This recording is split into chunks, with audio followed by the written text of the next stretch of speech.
지난 3월 달 우리 한국 사회를 또 특별히 우리 교회 공동체, 기독교 신앙 공동체 안에 참 불미스럽게 혼란스럽게 만들었던 뉴스가 있었죠. 그 뭐냐면 넷플릭스에서 다큐멘터리로 나온 나는 신이다 라는 8부작인가요? 몇 부작으로 진행된 그 다큐멘터리가 참 뉴스거리로 많이 회자되면서 이 땅의 이단과 사이비 신앙이 얼마나 극심하고 큰 문제인지, 이거는 단순히 종교적인 문제가 아니라 성적인 폭력이다.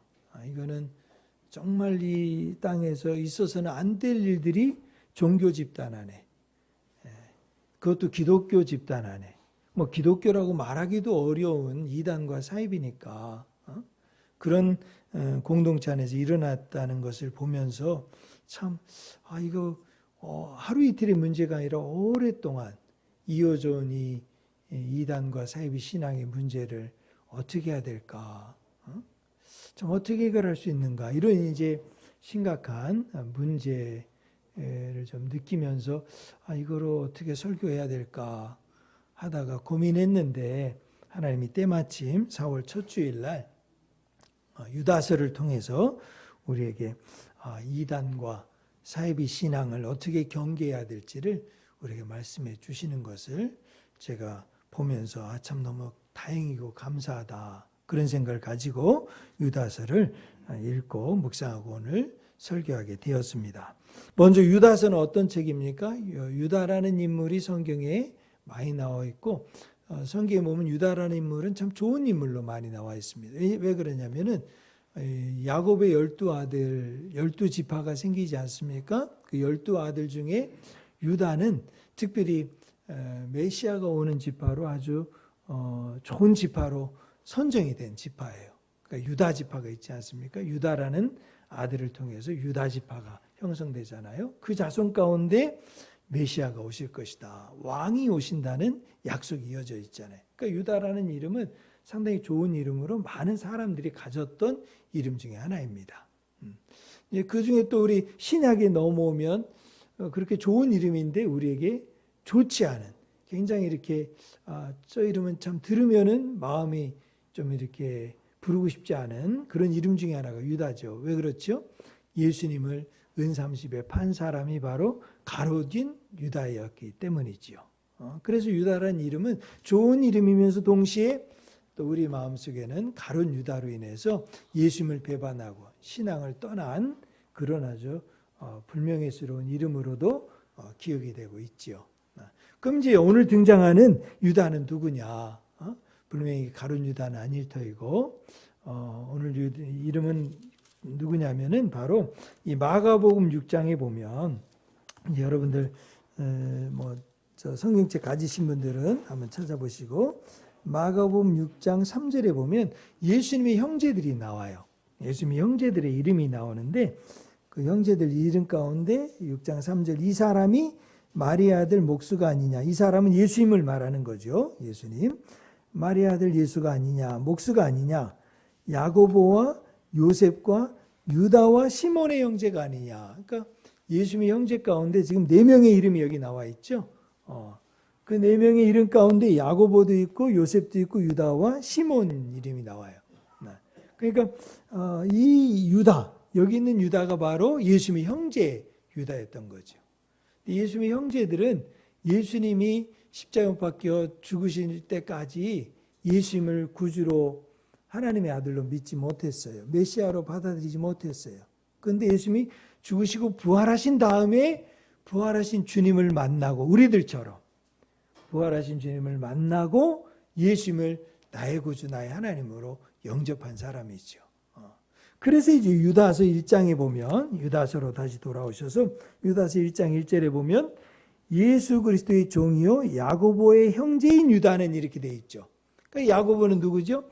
예수님의 형제였던 야고보, 그리고 그 야고보의 형제인 유다, 예수님의 형제였다는 거죠. 그러니까 본인이 직접 난 예수님의 형제다 이렇게 말하기가 어려우니까, 왜냐하면 예수님은 주님이시고 하나님의 아들이시니까 내가 예수님의 형제이면 이렇게 말할 수는 없지요. 혈과 육으로는 예수님의 형제였을지 모르지만 이제는 우리의 구주가 되셨잖아요. 그러니까 유다가 뭐라고 표현하면 야고보의 형제인 유다였다. 이렇게 표현하고 있는 거예요. 그 형제가 이제 이 유다서를 쓰게 된 거죠. 그러면 이 유다서를 왜 썼겠어요? 유다가 쓴 유다서. 왜 썼겠어요? 그 쓴 이유에 대해서 1장 4절에 보면 이렇게 표현하고 있어요. 1장 4절 말씀을 한번 다 같이 한번 읽어볼까요? 시작. 이는 가만히 들어온 사람 몇이 있음이라 그들은 예적부터 이 판결을 받기로 미리 기록된 자니 경건하지 아니하여 우리 하나님의 은혜를 도리어 방탕한 것으로 바꾸고 홀로 하나의 신 주제 곧 우리 주 예수 그리스도를 부인하는 자니라. 그러니까 지금 이 교회 안에 유다가 다니는 교회, 유다가 지도자로 있는 교회 안에 가만히 들어온 사람들이 있다는 거죠. 가만히 들어왔다는 건 뭐죠? 속이고 들어왔다는 거죠. 감추고 들어왔다는 거죠.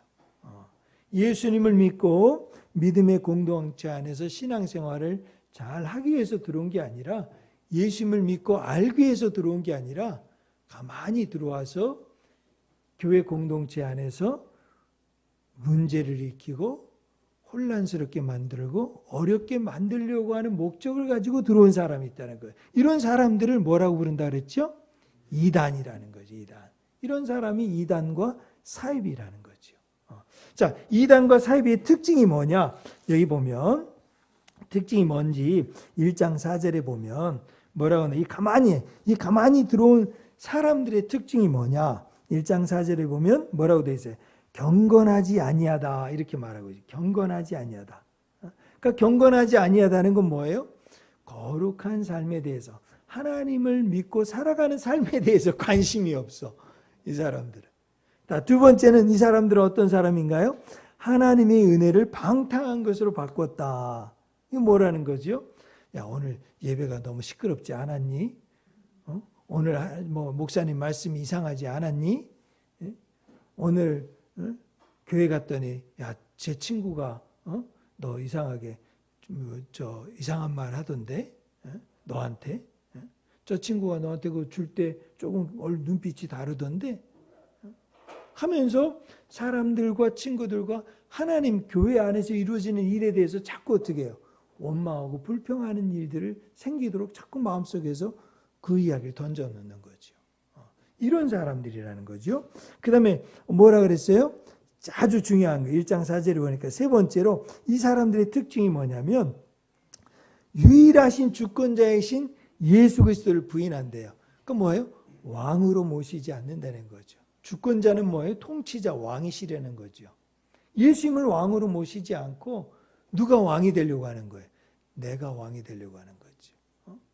이런 건 우리 어떤 사람들이 대표적이에요? 문선명 같은 사람. 문선명 통일교에서 나올 때 보면 머리에다 꼭 뭘 쓰고 나와요? 왕관을 쓰고 나와요. 이만희 나올 때 왕관 쓰고 나와요. 그죠? 꼭 그 사람들 특징들이 뭐냐면 머리에 뭘 쓰고 나온다는 거예요. 그러니까 우리가 생각할 때 저들의 마음과 생각 속에서 아무리 저들이 세상에서 무슨 일을 하든지 뭘 하든지 간에 왕이 되고자 하는 욕심이 저희들 안에 있다는 거죠. 그러니까 왕이신 하나님, 왕이신 예수님을 부인하는 자들이다. 이들의 특징이라는 거죠. 이게 교회 밖에서 일어나는 일이 아니고 교회 안으로 들어온다는 거죠. 교회 안에서 일어나는 일이에요. 세상에서 만약에 악을 행하고 나쁜 일을 세상 밖에서 행한다면 저 사람들 저 악한 사람들이구나 이렇게 생각하는데 교회 안에서 들어와서 하니까 그것도 가만히 들어와서 숨어서 거짓으로 행하니까 이게 찾아내고 알아내기가 너무 어려운 거죠. 자, 그런 성도들에게 쓴 편지가 뭐예요? 유다서라는 거죠. 그러니까 이단과 사이비 신앙을 가진 이 사람들에게는 이 유다서 말씀을 펴서 읽는 것 자체가 어떨까요? 너무 겁나는 거예요. 아마 오늘 유다서 설교를 하는 교회들이 있다고 하면 그 안에 속해 있는 신천지나 이단과 사이비 신앙에 빠져 있는 사람들은 오늘 굉장히 마음이 힘들고 어려울 거예요.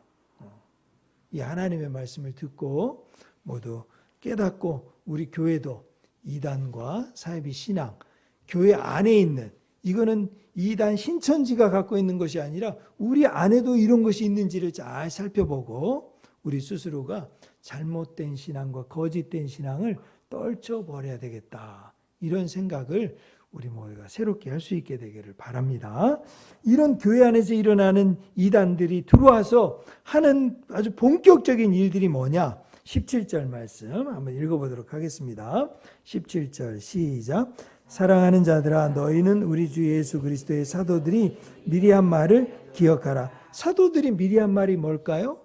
그게 성경책이에요. 하나님 말씀이에요. 그러니까 지금 유다 선생님이 자 너희들이 하나님 말씀을 꼭 기억해라. 사도들의 가르침인 말씀, 이거 말, 이 말을 너희들 너무 꼭 잊지 말고 기억해라. 이 말은 뭐예요?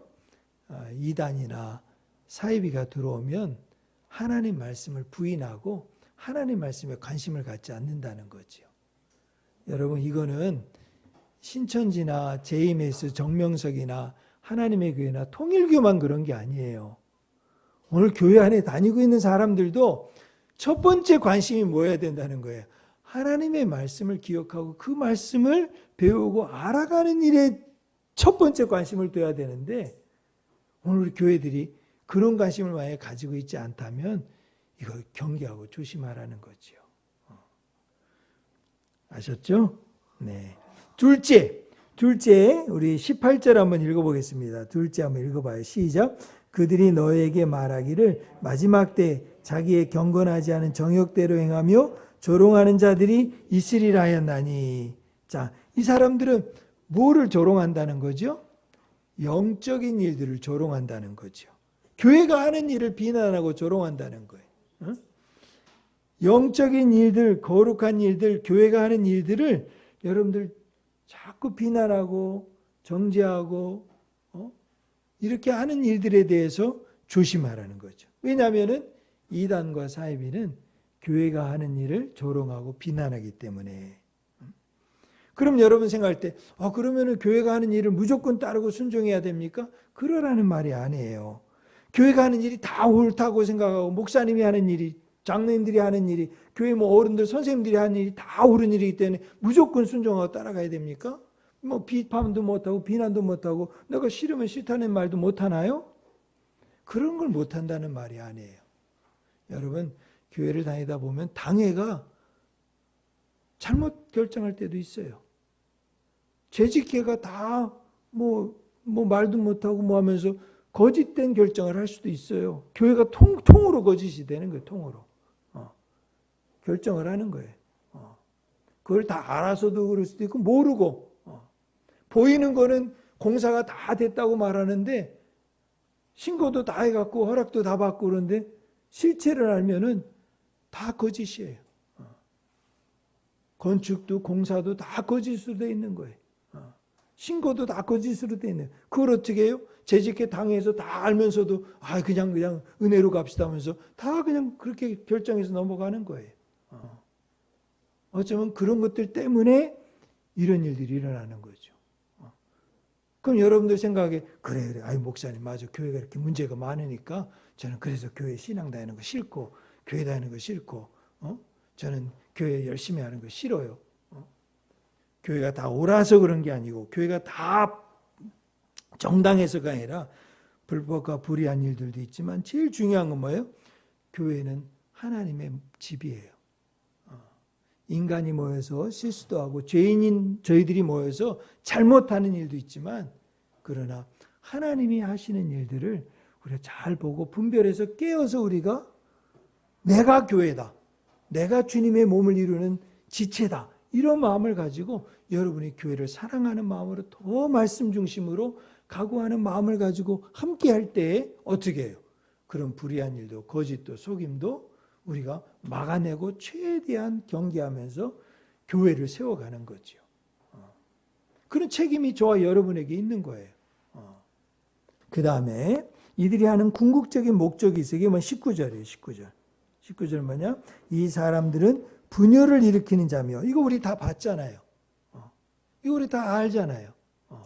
그러니까 분열을 일으킨다라는 말이 2개로 만든다, 3개로 만든다. 이게 뭐예요? 이단, 사이비, 악한 사단 원수마귀가 가장 좋아하는 일이에요. 가장 좋아하는 일이. 성도들 간의 분쟁을 일으키고 다툼을 조장하고 이간질시키고 누구를 시기하게 만들고 은근히 자랑하게 만들면서 경쟁하게 만들면서 쓰는 방법이 바로 이단과 사이비가 하는 특징. 그래서 가정을 자꾸 두 개 분열시키는, 남자와 여자가, 남편과 아내가 둘이 등을 돌아서게 만들고, 부모가 자식들을 자꾸 버리게 만들고 포기하게 만들고, 자식들이 부모님으로부터 멀리 떨어지게 만들고, 성도가 성도들 간에 자꾸 이간질시키고 분열시키고 분리시키고. 여러분, 우리가 이단 신천지나 이런 일들을 우리가 경험을 하고 봐서 알지만 그건 그들에게만 있는 게 아니라 우리 안에 항상 있는 마음이 이런 마음이라는 것을 경계하자는 거죠. 자, 이런 일들이 있을 때 우리는 믿는 성도들은 어떻게 해야 될까요? 믿는 성도들은 이제 우리 20절 20절 한번 읽어보겠습니다. 시작. 사랑하는 자들아, 너희는 너희의 지극히 거룩한 믿음 위에 자신을 세우며 성령으로 기도하며. 여기 보면은 거룩한 믿음 위에 세운다라는 말은 뭡니까? 하나님의 말씀 위에 믿음을 세워야 된다. 그러니까 말씀을 잘 깨닫고 배우고 힘써야 된다. 두 번째는 성령으로 기도해야 된다. 기도할 때 분별이 생기죠. 기도할 때 하나님이 말씀하시고 깨닫게 하시고 도와주시는 거죠. 셋째, 21절 시작. 하나님의 사랑 안에서 자신을 지키며 영생에 이르도록 우리 주 예수 그리스도의 긍휼을 기다리라. 하나님의 사랑 안에서 자신을 지키며 그랬어요. 자, 자신을 세운다는 말이 있고 자신을 지키라는 말이, 이게 뭘까요? 자신을 세운다는 것은 거룩한 믿음 위에, 성경 위에 자신을 세운다는 거고, 세 번째, 하나님의 사랑 안에서 자신을 지킨다는 말은 그 뒤에 영생에 이르도록 그랬잖아요. 구원의 확신을 가져야 된다는 거예요. 구원의 확신. 하나님의 사랑은 구원하시는 사랑이죠. 구원하시는 하나님의 사랑은 우리 모두에게 십자가에서 죽으신 예수님의 사랑이 나를 단번에 다 구원하셨다는 믿음을 갖는 거죠. 이 믿음 위에 굳건히 서는 거예요. 네 번째, 거기 보면 21절에 보면 이게 참 중요해요. 잘 들으세요. 하나님의 사랑에서 자신을 지키며 영생에 이르도록 우리 주 예수 그리스도의 긍휼을 기다리라 그랬어요. 긍휼을 기다리라. 무슨 말입니까? 긍휼은 불쌍히 여기는 마음이죠. 우리에게도 주님의 긍휼이 필요해요. 참 불쌍히 여기는 마음이 필요한 거죠. 불쌍하다. 간혹 우리가 이 긍휼을 받으면서 동시에 이 긍휼이 누구에게 필요한가? 이단과 사이비에 빠진 사람에게도 이 긍휼이 필요해요. 잘못한 사람에게 더 필요한 게 뭐예요? 긍휼이 필요한 거죠. 불쌍히 여기는 마음. 간혹 JMS 정명석이나 신천지에 빠진 사람들 보면 뭐 대학도 잘 나오고 뭐 옛날 세상에 보면 사자 들어간 직업도 가진 사람도 있고 어떤 교수도 있고 배우고 똑똑하고 믿음 좋은 사람들도 장로님들도 있고 목사 아들들도 있고 자녀들도 있고 딸도 있고 뭐 별의별 뭐 사람들이 심지어 목사들도 들어가요. 목사들도. 근데 우리는 그걸 보면은 왜 저럴까? 이해할 수가 없죠. 왜 저렇게 빠져나오지 못할까? 왜 저걸 보면서 어떻게 자기가 예수라고 그러고 재림주라고 그러고 메시아라고 말하는데 어떻게 저 이야기를 들으면서 가만히 있을 수 있을까? 우리는 이해가 안 되잖아요. 어떻게 저럴 수 있을까? 나오면 될 텐데. 응? 왜 빠져나오지 못할까? 여러분, 그런 마음 들 때마다 참 밉기도 하고 정죄도 되고 참 입에서 저 원수 마귀 사단 권세는 무너져라 막 이런 이야기도 기도하고 선포도 되지만 그걸 넘어서는 이 긍휼한 마음. 그래서 성경 21절에 읽었지만 22절 23절 읽지 않았지만 거기에도 보면 어떤 의심하는 자들을 긍휼히 여겨라 그래. 22절에 23절에 보면 참 그걸 미워하되 그냥 뭐 사랑하라는 이야기는 안 해요. 또 어떤 자를 불에서 끌어내어 구원해라. 그리고 또 어떤 자를 그 육체로 더럽힌 옷까지도 미워하되 그건 더러운 일이에요. 악한 일이에요. 그러니까 미워해야 돼요. 뭐 사랑으로 품고 막 그럴 일이 아니에요. 미워해야 돼. 그런데 어떻게 해라? 끝까지 미워한다고 하나님의 긍휼과 사랑을 버리지 말아라. 참 이게 아이러니한 일이죠. 두려움으로 긍휼히 여겨라. 하나님의 긍휼과 사랑으로 그들을 잘 돌아오기를 기다리라 이 말이죠. 여러분 우리는 예수님을 믿고 구원을 받았다는 것만으로 다 끝난 게 아닙니다.